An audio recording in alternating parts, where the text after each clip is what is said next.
usa ka katawhan.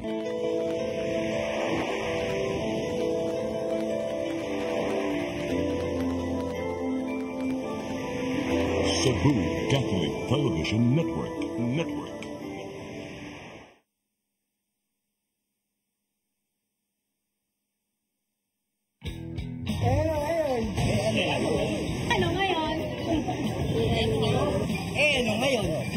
Ano ngayon? Ano ngayon? Ano ngayon? Ano ngayon? Mga napapanahong isyo, himay-himayin, bubusisiin. Dito lang sa Ano Ngayon? Kasama ang bagong paborito niyong tandem, Ninyo Bonito at Chonke Benz. Sa pamilyang Pilipino, hindi naiiwasan ang alitan. May nagmamatigasan, parang steel rings sa gymnastics. Pero mas marami ang nagre-resolba ng mga isyo sa pribadong paraan. Kumbaga, na-explore ang diskusyon sa floor exercise para pumantay sa balance beam ang family life. Dito, nailalayo ang baho nila at hindi naaamoy ng publiko. Intact ang image at singtaas ng pag-trampoline jump ang tingin ng taong bayan. Isang halimbawa si Senador Manny Pacquiao sa kanyang kasikatan bilang boxer. Hindi niya hinayaang magpapa-interview sa media ang ama o ina ukol sa hiwalayan ng mga ito. Naturuan niya ng harmony ang ama't ina mala acrobatic gymnastics. Kaya ang alam lang natin, si Senador Manny Pacquiao ay bunga ng isang broken family. Period. Kabaliktaran naman ang nangyayari sa pamilya ni Carlos Yolo, ang bukod-tanging Pilipinong nakasungkit ng 2 medalyang ginto sa isang Olympics event. Tila hindi na kontrol ni Kaloy ang rhythm ng female horse ng kanyang personal life.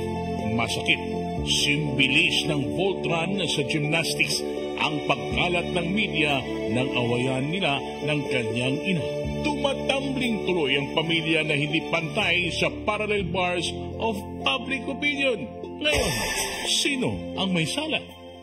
Idol Bonito, nagpa-press con si Atty. Raymond Portun, pero pro bono raw naman. Kumbaga, libre at hindi niya sisingilin sa kanyang serbisyo ang ina ni Carlos na si Nanay Angelica. Pro bono? Oh. Yan ba yun? Bakit? Bakit? May legal issues ba? Actually, meron mga legal na pinag-usapan. Pakibasa nga. Pakibasa ang mga sinasabi ni attorney. Okay. Sabi nito ni Portun, ako mismo ang biktima ng fake news. Yan, okay? Kaya raw siya nag-alok ng libreng legal service sa nanay dahil ang aking gagawin ay para sa bayan din. Because what I will do is para sa bayan and not for the bayan. Gusto kong linisin ang maduduming pananalita ng netizens. I want to car wash the imbornal mouth of netizens. Imbornal mouth. Idol Chunky Bench, since the technology advancement nawala na talaga ng disiplina ang mga maraming mema. Anong mema? Mali siya. Agoy! Ito tuloy natin. Huwag na tayong maniwala sa mga paninira. Do not give credence to the destructive evils. Let us come together and celebrate the success of Carlos. Let us come together right now. Instead of focusing on the problems of Kaloy and Mrs. Yulo, sa halip na i-spotlight natin ang problema ng mag-ina, maganda sana ang layunin nito ni Porton. Bakit may sana? Huwag daw mag-focus sa problem na mag-ina. Iniharap niya sa press con si Nanay Angelica. Anong tingin niya sa media? Teka muna, Idol. Baka naman na-expect na attorney, walang magtatanong sa media. Kaway-kaway lang sa kami. Hindi mangyari ba? May nagtatanong May nagtanong? Press con na. Silipin nga natin yung press con. Kasi ang sabi ni Nanay Angelica, nakaka-alarma at alam na ng buong sambayanan ang problema nila. Bakit online media? Kayong mag-ina nagpalitan ng komunikasyon, ba't doon pa? Nagtawag pa kayo ng mga marites. Isa lang, Idol. Gusto nga ni Atty. Portun na magkaayos ang mag-ina. Bakit niya iniharap na si Nanay sa press con? Expected na nga walang magtatanong. Sabi ni nanay, walang ibang hangad ang ina, kundi mapabuti ang anak. Pero matanda na si Carlos. Matanda na pala ba't hindi nyo hayaan magka-girlfriend? Dagdag pa ni nanay. Pakinggan mo. Oh. Hindi kailangang malaman ng ibang tao ang kanilang alitan. Paalala lang ho sa inyo, nanay, ha? Ano? Lahat po ng post niyo, ibang tao nagbabasa. Dagdag pa niya, kung hindi man tayo magkaayos, sana maunawaan ng aking panig at hindi lang ang ingay. May ingay nga po kayong mag-ina sa social media. Paano ba yan? Yan nga mga ingay sa social media at gumagawa pa ng fake accounts, dapat idemanda. Oops! Idol. Bakit? Ang sabi na to, Reporton, kung hahabulin ang memes, it's an exercise of futility. Kasi wala namang pera mga yan. Anong usapan yan eh? Huwag kang mag-uukwaw. Dito ka lang. Di pa tayo tapos. Pero ba, ano ba mahalaga? Law and order o pera? Law and order? I cannot answer you that. I am not a lawyer. But I can order you. Take what? out, dine in. Stay ka lang dyan. Sabi na Atty. Porton, kaya raw nagpa-interview si nanay kasi nagulat sa media. Gulat Pero, ordinaryong tao lang siya at walang proper judgment. Ba't kaya ginajudge niya ang girlfriend ni Carlos na siya? May nagtanong nga tungkol sa girlfriend. Sabi, may chance daw ba si Chloe yung girlfriend na kumbaga papapagbigyan ni nanay?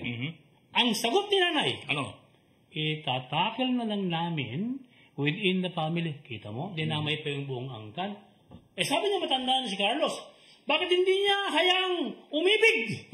Pabayaan niya masaktan kung masasaktan. Ganyan ang batas ng pag-ibig. May ligaya, may luha. Para kapansin ako siya, may hugot ka. Ikaw naman may follow-up question lang. Ano? Sabi ng media, tanggap niyo po ba si Chloe para kay Carlos? Aba, sa Atty. Porton ang sabi.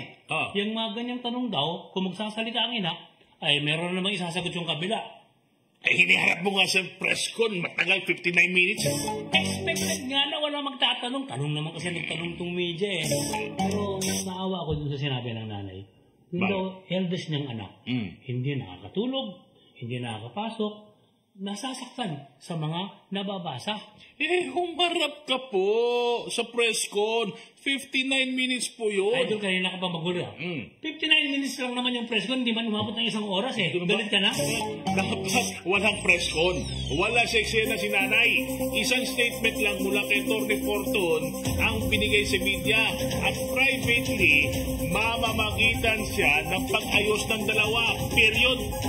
59 minutes nga lang yung press con May pahabol pa si nanay. Uy, parang liham. May PS. Anong PS? Anong PS? Pansinin sana. Ito ang PS ni nanay. Kinakapa ko pa sa puso ko. I'm still trying to sugarcoat my feelings. Kung tatanggapin ang payag ni Carlos. If Carlos' TikTok is acceptable. Nasabi ni Kaloy sa ina, napatawad ko na po kayo. Nagpakipot ang nanay. In-unfriend sa messenger si Kaloy, pero sa FB hindi. Puno ng inconsistency si nanay. Kaya ang ending ng usapang ito, Idol, Ano? si nanay ay kulang sa pansin. Si Atty. Porton, kulang din ba sa pansin? Ayan, ano? Ano ngayon? Ano ngayon?